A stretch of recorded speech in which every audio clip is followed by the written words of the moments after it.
Punjab assembly ॿाहिरां media सां ॻाल्हाईंदे सूबाई वज़ीर राणा सनाउल्ला चयो त क़ौम किरदार कुशी कंदड़नि खे ॼाणे थी त संदन वागूं कंहिंजे हथनि में आहिनि। संदसि चवणो त सॼी क़ौम कसूर वाक़े जे ग़म में ॿुॾल आहे, पर हिकु एंकर ज़रिए उन केस जो रुख़ मोड़ण जी कोशिश कई वई। राणा सनाउल्ला चयो त कसूर केस में शाहिद मसूद हिकु मोहरो आहे।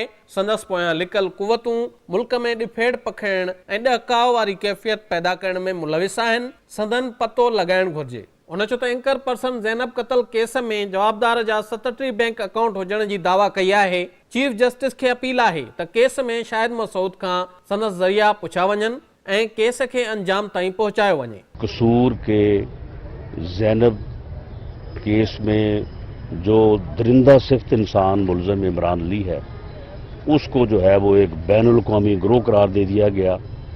उसके 37 अकाउंट्स की बात की गई और उसके बाद जो है वो कोई सबूत आज तक जो है वो पेश नहीं किया गया। और मैं ये चीफ जस्टिस ऑफ पाकिस्तान से भी ये गुजारिश करूंगा, इसको जो है वो मंतकी नतीजे तक पहुंचाएं। एक सवाल के जवाब में राणा सनाउल्ला चयो त नवाज शरीफ अदलिया न पर फैसलन ते तनकीद करे रहियो आहे। मियां नवाज शरीफ एक फैसले के ऊपर तनकीद कर रहे हैं। अदलिया के फैसले जो हैं वो तारीख का हिस्सा हैं, उनके मुतल्लक जो है वो तनकीद की जा सकती है। अदलिया के किसी भी फैसले को गलत या सही कहा जा सकता है।